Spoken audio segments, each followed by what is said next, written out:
Q and A. Not what had happened was in A. Not here's what I would say if I was on the panel in A. No, we really want to get in as many questions as possible in the time allotted, because for every person that asks the question, there's maybe 100 people in the room that need to answer. So I really want you to indulge me as your moderator, and really come up with very concise questions so we can get as many answers out as possible on what's a very, very important subject that's going to continue to grow in importance as social media evolves and our careers evolve. All right? We're good? We're good? Yes. I know it's late, but we're going to do this, right? Okay, so listen, without further ado, let me introduce from my immediate left. First of all, we have Morgan DeBaun, founder and CEO of Blavity. Give love. Morgan's great to have here because obviously she's in the media business. It's a media business that was created quickly, has achieved great success quickly, in large part to the fact that it is a digital platform that also relies on social media to extend the reach and impact of the content and the content creators on her platform. So give another round to Morgan. Thanks for having me. Next, we have someone who both professionally and personally understands what's at risk and what the possible rewards are if you are a corporate executive or a corporate leader. We have Joy Hayes, who's Director of Digital and Social Media at AT&T. Please do a round of applause for Joy. In fact, let's give another round of applause to AT&T. Yeah, all up in the front row. And I gotta say, just me indulging myself again, Sid Marshall is all that and more. All right? Last but not least is a personal friend of mine and someone who has been in this social media game for a minute, understands what's at stake, helps many clients with their brands and their conduct, both in social media and in their general branding. She is amazing. If you don't follow her, you should. You'll learn a lot. You'll learn more than we could possibly give you during this panel. Please welcome brand strategist Jay Stone. Here's the good news. All of us up here, our Twitter handles are our names.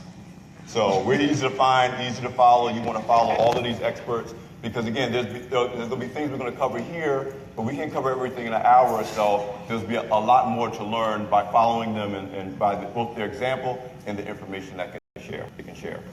So one of the things that we want to really focus on, ladies, as we get into this discussion is the understanding there are opportunities, there are danger zones, there are practices, and then there are tried and true things that you should be doing no matter what, whether it's online or offline branding. I want to start with a question I ask almost every panel I manage or moderate. If they only walked out of this room with remembering only one thing you said on this topic, let's say we talked for an hour, but they're only going to remember one thing.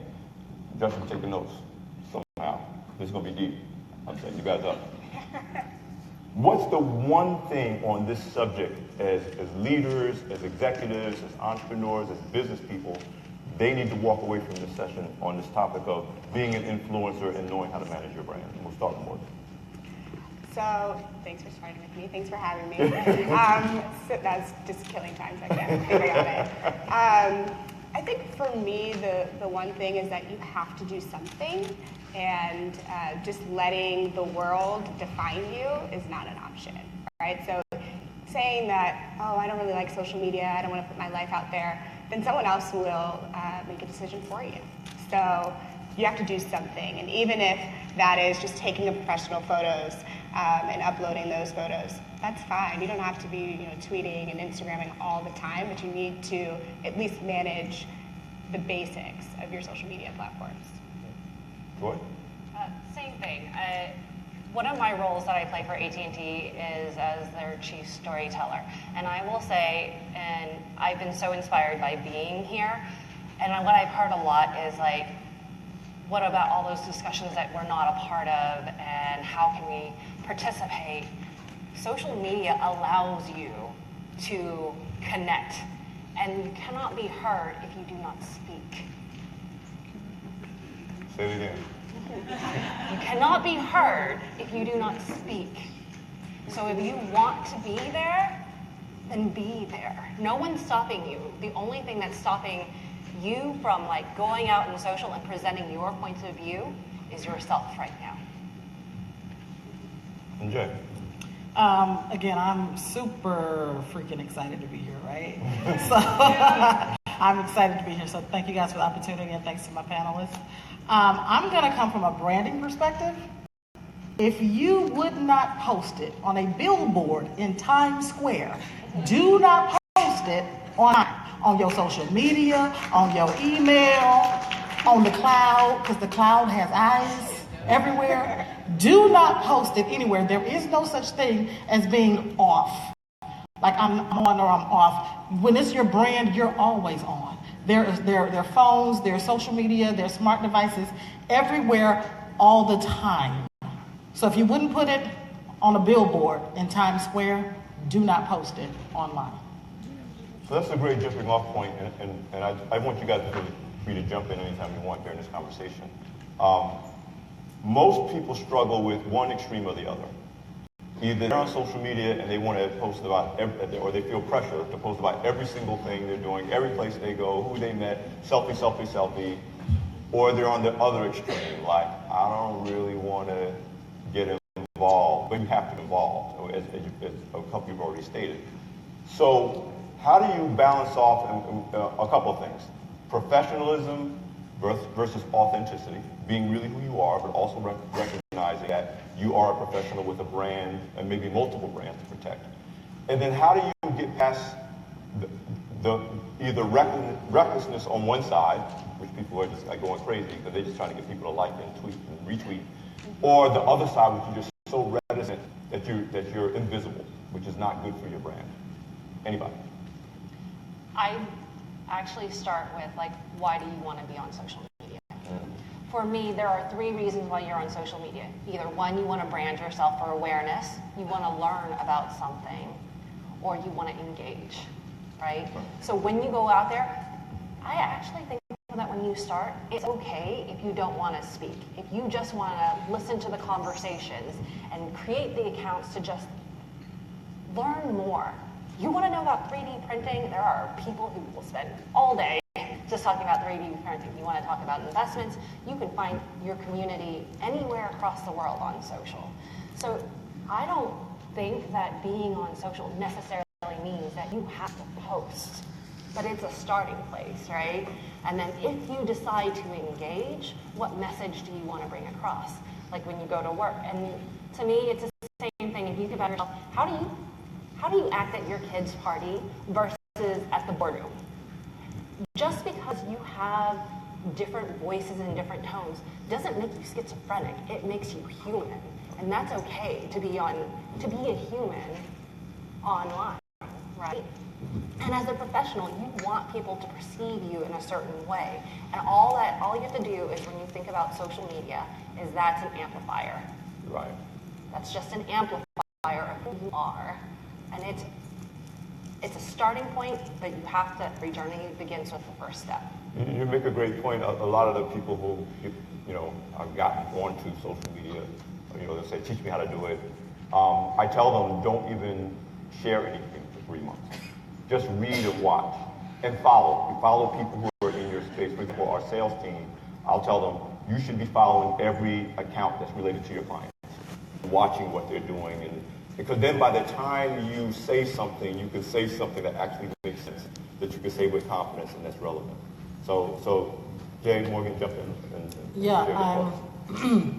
I was going to say that anytime you are affiliated with a brand, not just as an employee, as a brand ambassador or anything, you have to be clear about the culture of that brand because you are an extension of it. And so even though you're an individual, there is a balance between who you are and who you represent. Yes. And so you can't do something that looks great for you and looks bad for the brand. And so it really is, and I won't say it's necessarily not even a fine line. Just do things that kind of with common sense and common decency, and that generally will keep you out of trouble. I think one of the biggest things that we have is people say, I just want to be free. Okay, I just want to be free. When that happens, you have to be not only just an entrepreneur, you have to not have clients, you have to not have, freedom has a price.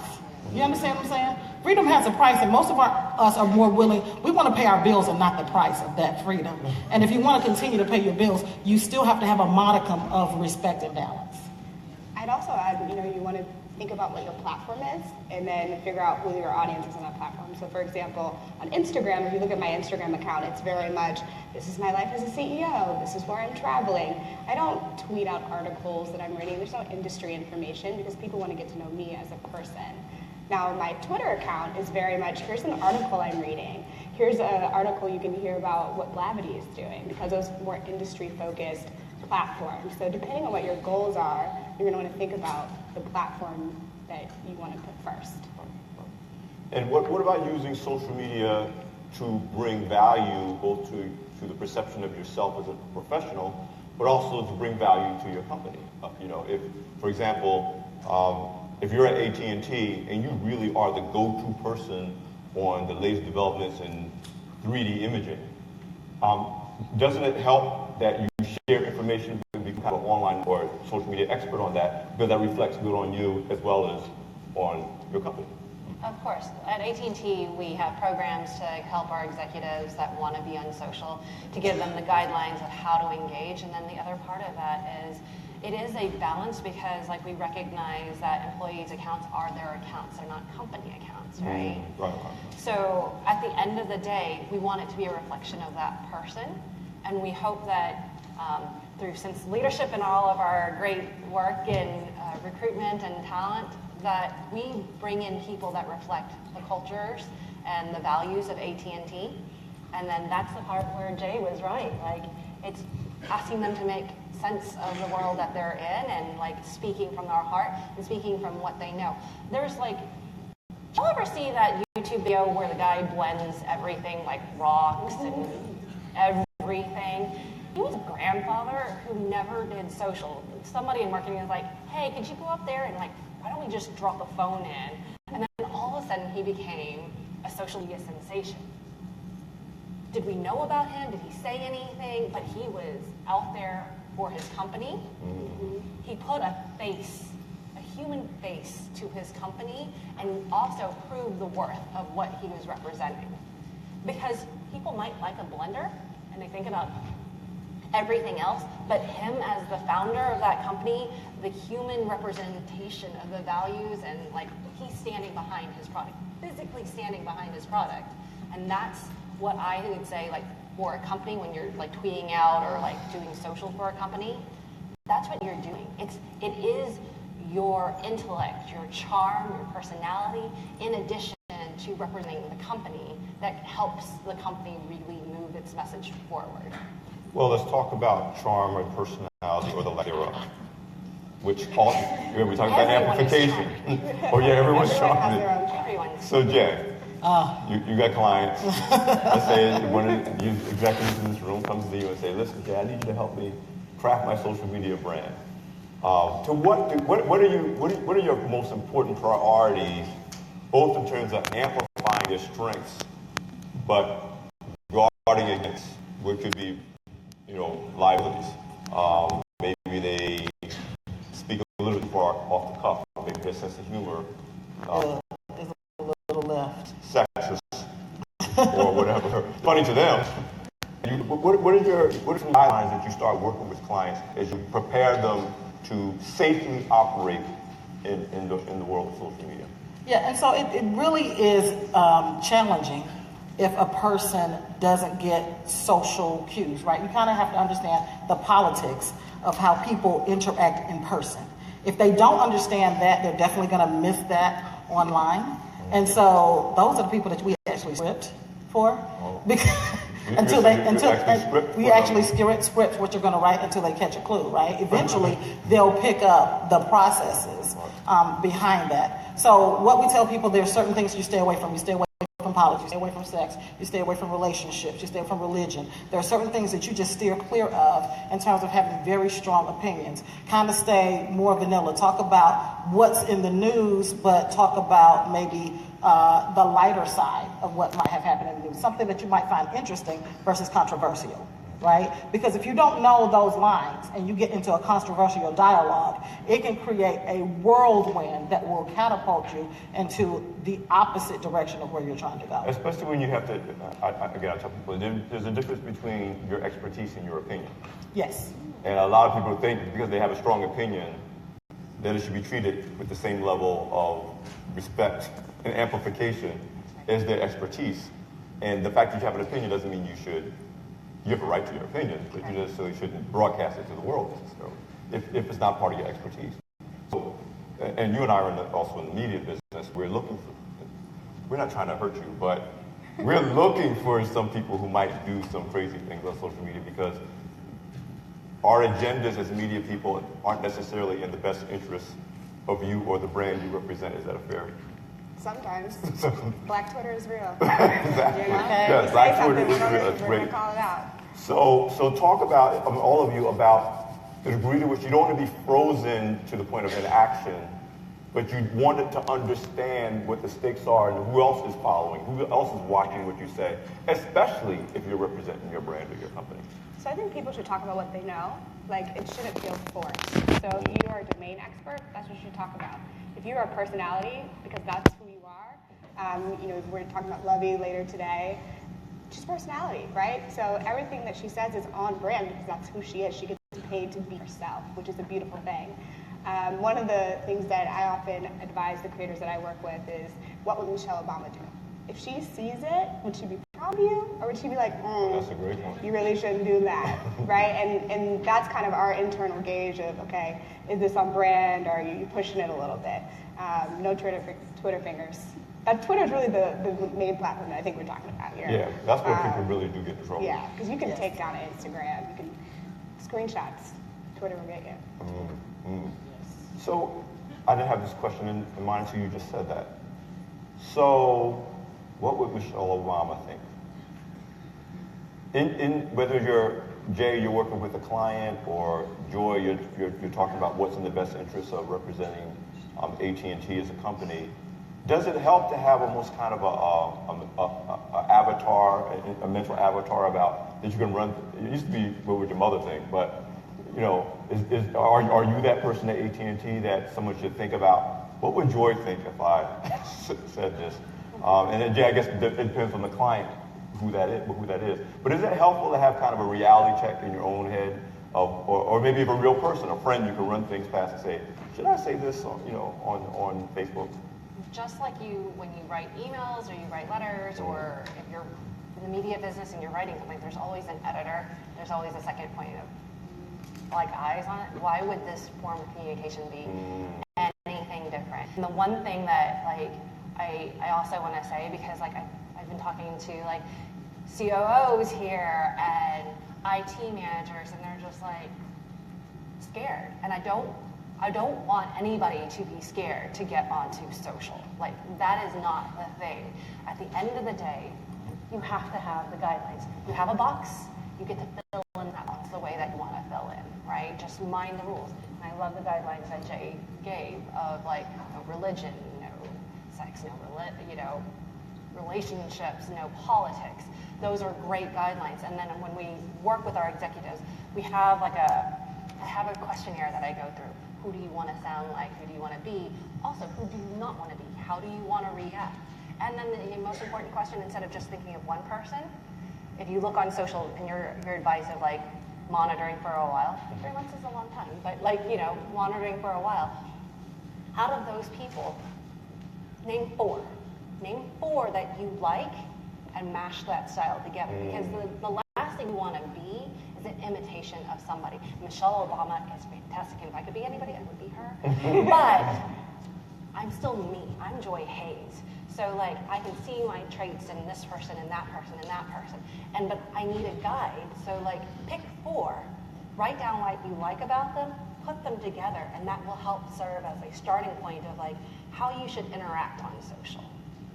So what are the ways that individuals can, or people do, really do a masterful job of utilizing their social media platforms, whichever one they choose to be on? And by the way, you don't have to be on all of them. It's not necessary for you to be on all of them. Well, let me talk about that. What are the ways you talk about which platforms you should be on and which ones you shouldn't? And what are the things you consider as you make that decision? Yeah, I think it's about your intended outcome. So is it to, and you talked about this actually in your intro, right? Are you trying to grow your business? Are you trying to do branding and storytelling? Are you trying to actually listen to your community so you can make smarter decisions about what's coming out next as a product or the next thing that you're going to work on? So that's usually what I think about in terms of which platform to pick, depending on what goal we're working on at Blavity. And then I think once you make that decision, then really focus on it and try different things. Like, you can create 30 Instagram accounts. It's fine. No one has to know it's you, right? You can test things really, really quickly on social media and get instant feedback. Use that. I don't think enough people create tons of shadow accounts on Instagram. You might not want to do that if you're super corporate, but for those of us in the room with a little bit more freedom, aliases. Yeah, aliases. Don't say AT&T underscore. Yeah, don't do that. I want to say that in addition to your intended outcome, also your intended audience, right? Because like a lot of millennials are on Instagram, right? And so your audience might be on LinkedIn, right? And if you're spending more time, but the thing I'm going to say is not as much of so much of the platform, it's the delivery style, meaning video, right? A lot of people are very into written content. Video is the fastest way to build your credibility because people get to see you, right? They get to see your humanity. They get to see your facial expressions, your interactions. They get to see where you live, where you work, where you play. Everybody is integrating video, right? So Twitter has video. Facebook has live video. Live, not pre-recorded, right? Live. LinkedIn just rolled out their 30-second. Everybody get video. It's becoming a big thing. So for those of you ladies who have an issue with what you look like, and you say, I don't want to be on video, okay? Get over yourself. Because people aren't as much interested in what you look like as what you have to say. That's so much bigger. So you're in your own way because you're caught up in your own stuff because somebody said that you had said, that they had said that you had a problem that you look like, right? So at the end of the day, give people a little bit more credit in the world of social media. They're interested in what you have to say. There is value. Every person has value to offer. Don't be afraid to share it. It's your responsibility. And let me pick up on that word value, because that's really, yeah, please. What makes people want to follow you? People are like, oh, how do you get people to follow you? Well, you're delivering value. Once you identify who you're trying to reach, then you're just asking the question, what do they need? Or what are they looking for? Are they looking for inspiration? Are they looking for tips on how to do something? What are the things that you should be considering when they decide what to share, decide necessarily what they have for breakfast? People want to know what your beautiful meal, health and fitness, yeah. So we'll talk about the kinds of things that are of value that people at least can consider to deliver in order to, that's authentic to who they are, but also makes people say, man, I like following Morgan. I like checking that account every day. I think what you're reading is something that people are interested in. Yes. Particularly if you're a domain expert. Like, these are the 7 articles that I read this week that I got something out of, and here's why. I think quotes do really well on Instagram and Pinterest. I'm sure lots of you all follow quote accounts on Instagram on the low. Yeah, those are probably the 2 that I see the most frequently. That you Actually, shout out to another AT&T extended family, Rev Run. We did a session early this year, or last year actually, at NABJ convention, because he was almost like the pioneer of inspirational messaging on Twitter. And there are people who they get their day going because they just look at him saying something encouraging that gets them going. So those are all things of value. You guys want to weigh in? I'm going to say lifestyle is a huge component. Lifestyle brands are the new trend. So we are in what we call the slash generation, right? So you're no longer just the producer, right? You're a producer slash choreographer slash hairstylist, right? And so when you show people what your lifestyle is, right? The lifestyle for me is to be here today and be in Austin tomorrow. And I'm Facebook Living and Skyping and all of that live stuff as I go. People want to see this is what the life is like. How do you manage all of this, right? on a scooter, no less, right? How do you get that? And so I actually came up with a hashtag called Chubby CEO on the go, right? To go with my lifestyle, because at the end of the day, I'm gonna get there, regardless if I walk, trot, or scoot, right?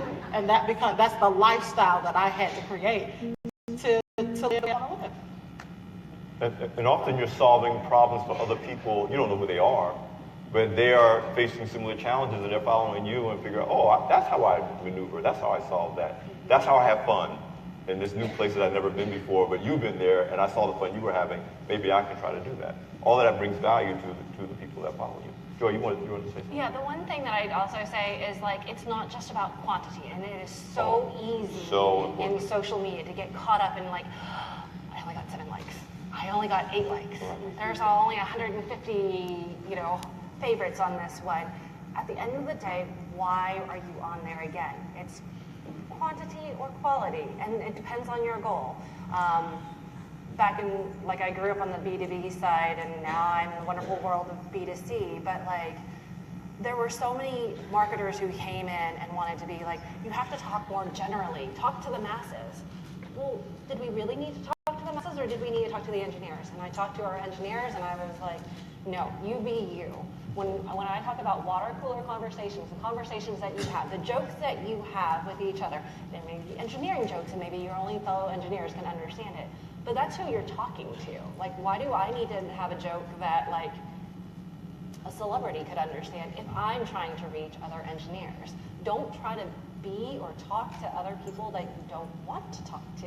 It's just like real life. You get to talk to whoever you want to talk to. Right? Actually, and piggybacking on that Is Joy idea. a social snob? I am. Because, at the end of the day, we are all mothers and daughters and family and business women. And our time is precious. Our attention is precious. And there are people we want to talk to, and there are people that we don't want to talk to. And same on social. And if I want to engage with people of quality, and I would love to connect with every single one of you ladies out there, but I don't want to engage with the trolls. I don't want to talk to somebody who's going to sit there and bash me for how I look. If you don't like my dress, then guess what? I don't want to talk to you, right? That's what they made blocks for. Block. But you bring up another thing about chasing the quantity.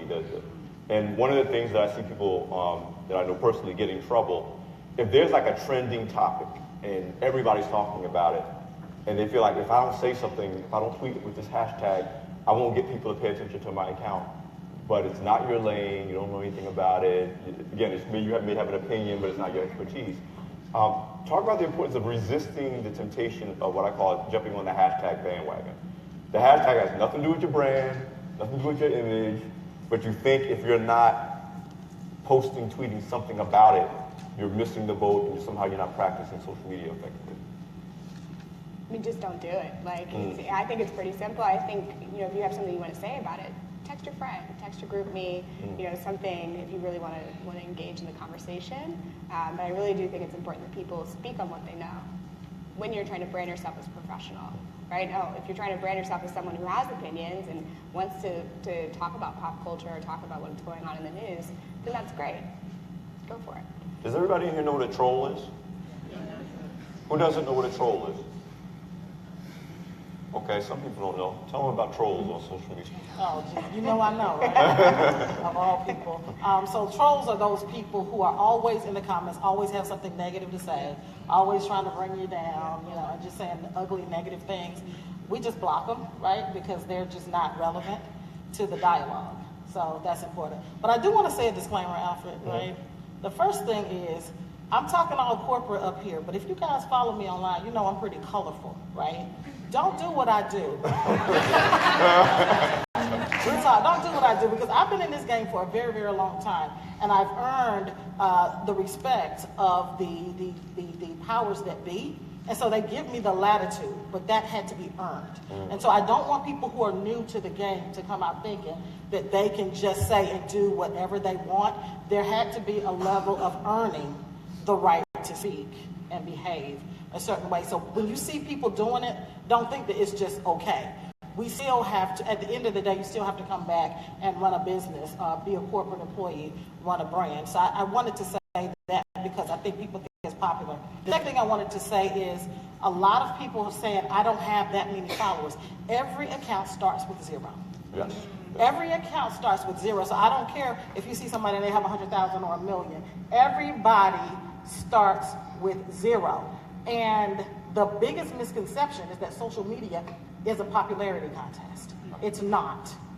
It's absolutely not a popularity contest. The people who have the most followers oftentimes didn't set out to get followers. They set out to put themselves out there.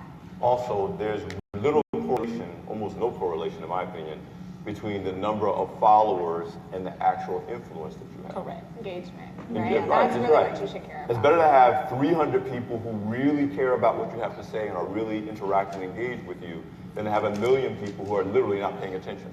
In fact, some of the people who got caught buying followers, how they were outed because none of these 1 million people was retweeting their stuff. There was no engagement, and that's a major sign that they have a lot of people, but they don't have any real influence or engagement. I brought up trolling for another reason. There are people who troll you based on personal meanness, but companies have trolls. All right, so Joy, I wanted to talk about that. You know, sometimes a company is not popular, or maybe there's something in the news or some people have a very particular passion around the environment and then they have certain companies that they decide are the enemy company. How do you, as a person who's a storyteller for your company, as well as someone who teaches others in your company, how to deal with that kind of trolling? Yeah, so we're currently making that shift. If you go to our Facebook page, you could look at the comments on any post. We could post about puppies and still get hate. So at the end of the day, though, it is our responsibility to create conversations that people want to participate in, and it's been a shift. So with the addition of DTV into our portfolio, we took the chance to re-look at who and how we approach social media. So bringing it back to a personal branding point right now is who did we want to be? You know, we're a telecom company on the verge of becoming an entertainment company and a technology company. So we are all these things, and how do we make sense of it? And there's so many things about it. But to me, it goes back to being a human. It's companies are trying to be like you, like a person. A person, a multifaceted. I can be smart, I can be fashionable, I can be all of those things. So as a brand, why can I not have our brand also embody all of those things? People are multifaceted companies. Can I just piggyback on Yes. that? I think you guys. Oh, please line up for Q&A. One of the biggest things that we are starting to see is that companies are not as structured and stringent and reserved as they used to be. So remember Beyonce came out and she did her pregnancy pictures and the lady's like, oh, look at Beyonce. She tweeted, look at Beyonce with the JCPenney background, right? And JCPenney tweeted back, hey, you sound like a hater to me, right? So this is JCPenney, the old school JCPenney, calling somebody a hater, right? Wendy's did the same thing. And so it's now you're getting what we call social media street credit, right? For the clap, what we call a clap back, right? and so brands now are, because if you don't, right, they're gonna keep coming. Right. And the fastest way to shut down a troll is to troll them back, right, with a comment. And so that's starting to be actually respected because cyberbullying isn't acceptable anymore, not even for big brands. So I think that that's a big deal right now. And I think you can pull your receipts too, right? So if someone has something to say and it's literally not true and there's proof, you can be like, great, quote, retweet, insert photo. This is exactly right. And then you've totally squashed it and honestly probably even raised, just as you were saying, raised your profile in the process. Please, I want to invite you to come up for Q&A. And we have one question, but we want to get as many questions in as possible. If you don't come up for questions, we're going to have you sign up for accounts right now and tweet us. We're going to troll you. And we need our affirmations, and as social media people, we need affirmations through social. Also, we can't really read your mind to tell what you really need to know or want to know. So your questions are helpful to us to help you. We're Okay. starting? Yes.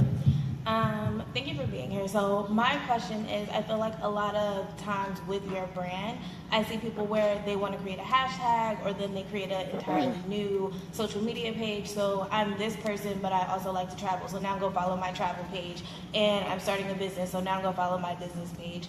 I guess, what direction do you go in? Would you take the hashtag route first and say, this is all of me, this is my one page, and I travel and I cook and I do all of this? Or should you have that page for travel because ultimately you want people to start paying you for your travel experiences, things like that? So from a branding perspective, again, lifestyle branding is becoming a big deal. So you might be a business lifestyle brand or a fitness lifestyle brand. So just be careful about putting everything. The hashtag idea is very valid, very viable. We tell a lot of our clients to do that. Different hashtags for different components of your life. But be careful that you're not creating things that are so completely different that they should not be in the same house, right? Because when we're talking about lifestyle brands, you have to be clear that all of this stuff is part of the lifestyle. Don't get something in far left field that doesn't make sense for your lifestyle just because you happen to be good at it. Don't get caught up in so much in being the brand. Get caught up in giving value. That's the biggest component. I'd also add to it, like say for example, you wanted to be a travel blogger, right? Then I don't want to see a photo of Beyonce being pregnant on your Instagram account because I followed you because you're a travel blogger. So if you're gonna make that count for travel, that's what it should be. You can talk about what you ate, you can talk about the soccer game that you just played, or that you're gonna go to Spain next week, whatever. But it should always be within that sphere. So to answer your question, I'd recommend separating them if you want to do both. If you want to talk about Beyonce and travel, separate them. If you're okay just being restricted, then I would recommend to keep them together. What about knowing the difference between a true lifestyle versus a passing interest? Like, I have a friend who, depending on how many months have gone by, they turn into a different person on their Instagram account. They're finding themselves. It's an evolution. Which is a lifestyle. I actually think it's okay. Like, to Morgan's point, like, it's just on social. Even though I talked about being a person and being multifaceted, socially you really do need to pick like no more than 3 things that you focus on. If you're going to talk about your career and you're going to talk about like whatever those 3 things are, you need to hone in on that because there's just too much going on in social to really break through the noise. So like if you have separate accounts, then maybe then you can do the different interests. That makes total sense. Okay, fair enough. Next question. Hello, my name is Courtney. I'm a social media consultant. I've been doing it for about 2 years. I started my own business about 6 months ago, and I've been struggling on how to brand myself on social. I have a personal account, I have my business account, then I manage my client accounts, and when it comes to my personal and my business, it's hard to juggle. I want the focus to be on my brand, but I feel like there's more interest in me as a consultant, as a freelancer. So I guess my question would be for you, Jay, what, in your opinion, what do you think I should focus my energy most on? My business or my personal brand? So there's something that I call the 20-to-1 rule. People, your business is only relevant to them when they need your services. You as a person need to be relevant to them all the time. Right? And so for them to know, to keep you top of mind, they need to like you. So the 20-to-1 rule is for every 20 things that I post 20 things about my life to 1 thing about my business. Because if you're constantly selling, Yes. the business, buy this, I did that. And people don't know you, they don't like you, they don't trust you, they don't know what you are, what you stand for, who you are. They want to know what your kids ate for lunch because they also want to be relatable. So I don't separate the two. I'm a big component of the lifestyle brand, but I agree with my panelists here. You can't be an ADHD lifestyle brand. Mm-hmm. Do focus on the 3 things and kind of keep it compartmentalized with that, but don't separate them. You're a whole person. So again, this is the / generation. Be a whole person. You know, Jay used the term common sense earlier, and a lot of us would stay out of trouble if we didn't do anything on social media that we wouldn't do in real life. So, you know, there are people who follow me, and immediately after they follow, literally after I follow them back, like 5 seconds, they DM me and ask me for something. Go look at my Facebook page. go check out my website. Go down. I just met you, dude. What? You know, or there's people that their whole Twitter stream is buy my record, buy my record, buy my book, buy my book, buy my book. But if you went to a party and the person went to everybody at the party and said, do you like me? Do you like me? You want my book? You want my book? Well, how would people would be like, stay away from that guy. So a lot of the interaction is, what would you do if you walked into this room full of people? If you wouldn't do that in this room full of people, don't do it on social. Yeah? I have another question too. I can't let you do doubles because there's 3 people online behind you. You can get back online. I'm already here. Okay. My name is Loretta Cheeks, and I'm a research scholar here in computer science. So I have a question that's on the back end of the social network, which is related to data. And my question is, oftentimes companies want to understand the return on their investment. We're giving our data away right now. What are tools that people can use to actually leverage the data that they're not only giving away, but they can get insight into what their network is doing? That's part of the question. Another question you mentioned, the other question is, in a network, because you're friending friends, it's called clustering. And so my question is, how do you make weak ties your strong ties? Okay. So for the first That's question, maybe we just say and I the skipped tools. it, by the way, to save time, but we can say something about analytics and the importance of analytics. So tools for Instagram, I use Iconosquare. It's pretty straightforward. Iconosquare. You can Google it; it'll autocorrect for you. But it gives you insight into who follows you, who are your top most engaged followers, like other accounts that look similar to you. Did you grow? Did you not grow? What's your most liked post? All that good stuff. So that's the one I use for Instagram. Just because and this is just for her because she asked a question, and you said you were in IT. No, I'm not in IT. I'm a PhD, computer scientist, A computer machine scientist. learning. So for the computer scientist in you, all the platforms have APIs that you can download. All the information that feed all the other tools, you can actually feed and tap into those APIs. I'm familiar with that. I'm talking about these people who are not computer scientists, who are business owners, who want to understand their return on their investment. They have friends, and they want to find out who their friends are communicating with and how much their messaging is. The message, if you say something, what I'm saying, how much is that impacting the people who are around me? That's what I want to know. That's the return on investment. Well, I think that the broader point is that every platform has free analytical tools with that platform. And it's made easy to use, so you don't have to have a computer background to use it. The whole point of social media is that it's user-friendly. Yeah. So you're not doing social media effectively if you're just putting out messaging and you're picking up followers, but you're not paying attention to the data that you get. And again, on every platform, you know who's following you, how many people followed you, how far did your tweets go, how many impressions did you deliver, which of your messaging is more effective and less effective. There are paid tools you can get even more information. Right. But if you're just starting out, the free tools will give you plenty of data about your followers and how they're reacting to your messaging. And frankly, if you're not paying attention to the analytics, in a way, you're not really doing social media. Right. Now for me, my measurements are dollars, okay? How much money am I making based on, if I put a Facebook ad out there, how much money did it convert to? How do I know that? Because the people who buy from that Facebook ad go to a very specific list. I can match that list to purchases, right? So for example, I have a social media ebook, right? You guys can text 4449-WORK to 444999, right? It's gonna go to a very specific list, specifically for Black enterprise, okay? So if you want the social media ebook, text the word WORK to 444999. I'm going to know when I get back to my room how many of you guys signed up. I can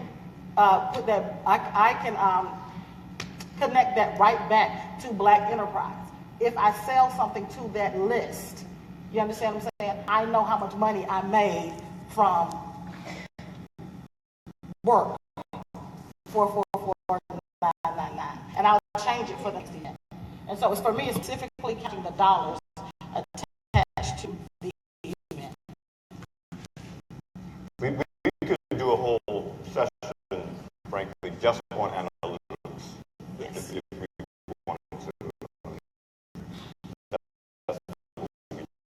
it's important that you don't let that slide. A critical point really being There's a few platforms for Twitter, tweet reach, so that's hashtag, you can track what happened. And then you have business accounts on Twitter and Facebook and Instagram. I'll actually view those that you're through that you got. Thank you very much. Thank you. Hello, my name is Deborah Owens. I'm with the Corporate Alley Cat. And so the question I have, we are a startup business, and ours is around helping people of color navigate the corporate arena. So when we want to reach out to organizations like Black Enterprise or Essence, or we want it Blavity, or we want it to kind of extend our reach, what are you all looking for from a new startup? Do you want to, what types of analytics, demographics do you want to see so that you'll say, wow, this is an organization that our folks can benefit from, or they would be interested in this content? How do we kind of pitch, or what do we need to show you? Yeah, for us, I don't need to see anything besides just what you want to write, and that's enough. If it's good, it goes up. If it's not, it doesn't. And the measurements of that is just, does it provide value to our core demographic, which is Black millennials between ages 18 to 34, which most likely it does, sounding by what you do. I think guest submissions are great. I think offering to speak on conferences and panels and things like that, offering free advice that will provide value to our communities, like that's what we look for. I would, for Black Enterprise, agree with everything she just said. But ties, and this is both for editors, producers, radio station managers, television, whatever platform, tie goes to the person that has the most influence on social media, in my opinion. Even public speaking, I'm a public speaker. I get speaking gigs that other people can't get because they look and they say, oh, he has 50,000 followers, that dude has 500. They both bring the same value, but if I book this guy, he's gonna promote my event and I'm gonna sell more tickets. So this is what I'm saying about the value of this to your brand, and while even in the entertainment session that Star Jones moderated earlier today, where one of the panelists said she now tells her clients, not doing social media is no longer an option. So let's be real. If I got a choice between two experts on accounting for small business, and one of them is really active, engaged on social media, so if they tweet that they wrote an article for Black Enterprise, it's going to drive a lot of traffic to my site. And another person who's just as brilliant, but is saying, I don't do Twitter, I don't have time for that stuff. Guess who I'm going to give the opportunity to? Because we have to grow audience to meet metrics and targets as well. Exactly. So you got to connect your social media activity, again, to your goals, who you're trying to be, but are you trying to make money? Are you trying to drive traffic? Are you trying to position yourself as a recognized expert in your space? Television shows book guests on their show based on how many eyeballs they think are going to watch the show. So all those, everything that Maurice said is true. We want the quality first. We want it to be good. We want it to serve our audience, but we also want to know how can you amplify this for our brand as well. And what I was going to also say is be a great content creator. Okay, because if you're already creating the content, that's going to increase your following, to speak to what Alfred and Morgan already said. But the way that I've been able to attract a lot of major brands is because I wrote something and gave a perspective that no one else did. Yes. And so just creating really, really good content and promoting the dickens out of the content is going to get a lot of eyes on you without even trying again. Everybody starts with zero, so just be great. Yeah. All right. Thank you. Yeah. Are these the last I two look forward questions? to seeing your pitch. It'll happen today. Hello, my name is Jace Ross. I do social media relationship marketing for United Airlines. My background is in fashion merchandising, so it's kind of an interesting path that I took. So my question is, how do you get a traditional company to consider innovative ways of creating content to really get buy-in from their customers? Prove it. Yeah, all you have to do is prove it. I mean, with AT&T, when I first came in, I came in just on the B2B side and the innovations in the lab. And they basically gave me the job because they thought that it wasn't important enough inside the company. And at the end of the year, hello? Sorry, That's better. I had to face forward. Sorry. So you have to prove it. So like at the end of the day, I did some trials for them. I went to them. I went to the business. What are our goals? What are our responsibilities to the business? And I'm like, give me a chance. And because they didn't really believe in it, they let me do whatever I wanted. And by the end of the year, 50% of the organic traffic driven to one of their small business sites, the business circle, was driven by social, organic social. Organic social drove was the second highest driver of traffic into the site. They poured money into advertising, into everything else, but because like we had innovative ways of connecting with business owners, we hosted what we called coffee chats, so that again, bringing the human element in, talking to small business owners and letting them tell the stories about like how they run their business and how technology is a part of it. Not necessarily saying AT&T ran all this stuff, but just technology in general made people understand that maybe we had something to offer them. And it was enough for them to click on and bring traffic to the site, which was the goal. So like in every company, the money and the goals, the KPIs are already set, especially in publicly traded companies. What are the KPIs? And figure out in social, all the innovative ways. They expect you to be innovative because they don't know anything else that comes out of social. So come up with ways, like when Facebook came out with the carousel ads, and they were like, you can sell like 5 different things. And then instead, what we did was we actually launched it during Black History Month, and I was like, why can't we tell the stories of 5 different people? Like, I don't have to use it for sales just because they tell me I have to. I can use this to tell stories, to make a deeper, richer experience. And in return, our audience will respond, right? Like, instead of just doing one post that 5 different times, I could do that carousel ad and I could create an experience for them, right? So, like, that's considered innovation. But, like, innovation for the sake of innovation should be a bucket of what you do, but at the end, what results did it produce? And every time you have a success, it's coins in the bank. You are buying a chance to try something bigger, bolder, more different, to the point where you get to re-architect a Fortune 10 company on social media. Just like Jay said, you have to earn that right.